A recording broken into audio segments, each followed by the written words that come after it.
There will always be discussion over the pivotal questions in the field of education, such as how do we teach effectively? How do we accommodate special needs appropriately? What do we teach that is relevant to today's student? Advocates at the forefront of progressive change in education are creating communities out of parents, teachers, special educators, policy directors, and school community leaders, among others, to expand the discussion to diversify the opportunities for learning for every student. If teachers could successfully conduct their own research, search out and explore solutions to issues that are unique to their own school communities, would they do so? Do they do so already? If research is essential to justifying and executing change in the school system, should the teachers have some control over this research that ultimately impacts their students and themselves? The question directing my study asks, how do educators believe research should be conducted and used? In Finland, a master's level education is required to become a teacher and encourages a research-oriented approach to teaching.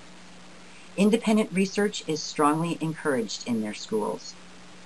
In 2005, Ian Westbury and his colleagues published their findings on how research-based professionalism has become the central mission of teacher education in Finland, suggesting and concluding that there are 3 tenets that form the basis for teacher education. These 3 tenets are: 1, professional development as evidenced by research-based knowledge and the accompanying way of thinking. 2, decentralized school management and policy development. And 3, expanding the ideology of teacher professionalism, including discussion forums and revising existing practices as the most current research findings become available. The Dimensions Foundation is a teacher as researcher model that began as one study in 1998 and evolved over time by teachers collaborating directly with field researchers, creating the foundation of laboratory setting classrooms for children's exploration and discovery of nature and architecture. Observational research is shared and circulated nationally and internationally through educational resources, Nature Explore classrooms, workshops, design consultations, presentations, and publications. Training for teachers on qualitative research methods became the normal practice shortly after the organization's inception and developed into workshops offered to teachers of varying disciplines, as well as public institutions such as botanical gardens and zoos. They believed that these groups would benefit from offering quality nature education to their young target markets. All these workshops developed simply out of observations of children building with blocks, their body movements, and interaction with nature. Glenn Earthman, now Professor Emeritus at Virginia Polytechnic Institute and State University, presented a new school model in 1970 at the 47th Council on Educational Facilities Planners annual conference. The Philadelphia Parkway Project was an experimental project that began in 1968 with the hope of decreasing high school dropout rates and increasing student motivation. This model directly integrated the community's greatest physical assets, such as the art and cultural museums. Although Earthman discussed the project's potential while it was still in its infancy, he was encouraged by receiving positive student feedback and noticing there were no teacher or student transfer requests and there were no dropouts within the first year and a half of implementation. The Philadelphia Parkway Project evolved to become what is now the School Without Walls in Washington, D.C. It boasts a 100% graduation rate and a 100% college placement rate on its website and won the prestigious Blue Ribbon Award last year, presented by the U.S. Department of Education. As a result of ongoing specific research to address specific problems in education, such as geographic separation, student motivation, student retention, and higher education preparation, these innovative models have emerged. Parents, teachers, students, and policymakers here and abroad have implemented pilot projects and advocate for funding for research and support for effective educational models. Well-known models include single-sex classrooms in schools, Montessori and Waldorf-inspired schools, nature classrooms, and homeschooling. More recent models include online courses like the Florida Virtual School, the largest online public school boasting 122,000 students in the 2010-2011 school year, enhancing individual learning, participation in the physical classroom, as well as increasing authenticity and security measures for this growing field.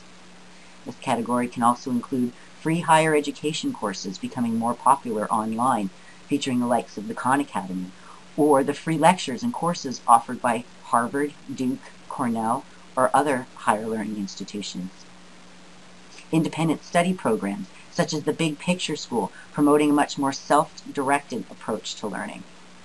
Work study models, like the Studio School in the UK, placing students in local businesses and institutions for up to 80% of their classroom study.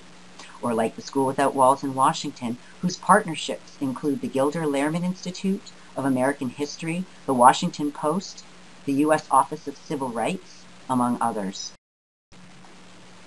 In my own research study, 5 teachers, 4 special education teachers, and 2 principals were invited to attend an online focus group.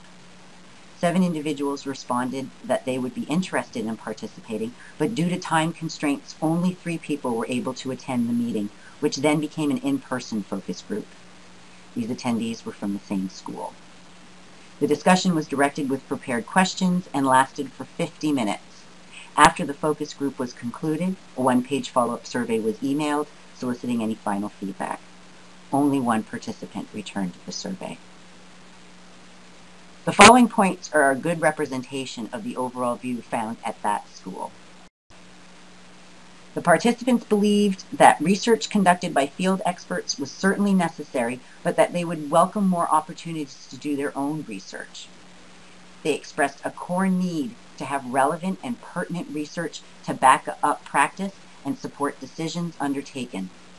It was believed that research and data collection are ongoing in this school, yet not always formally structured and recorded.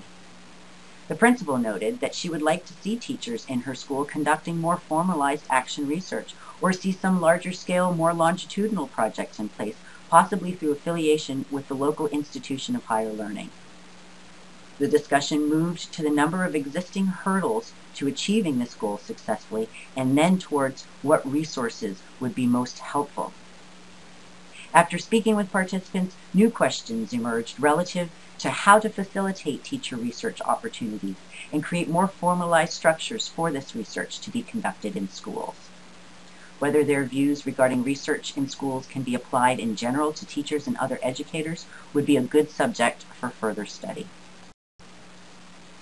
A literature review suggested that many educators believe that research is important, and through research, advocates for change have been creating successful educational models for years to help solve the issues that face our school communities, and they are still looking for new ways to achieve success for their students. When I spoke with one group of educators at one school, findings yielded that these educators viewed research as valuable and would welcome directing this research on site, collaborating internally, and directing its relevance. It was even suggested that supporting internal teacher research opportunities might even give additional boosts to faculty morale. There is much support for the teacher as researcher theory, and that it should be encouraged, and future research might more accurately confirm this. If we can prove this theory, then maybe the next step might be how to help teachers more actively realize this goal.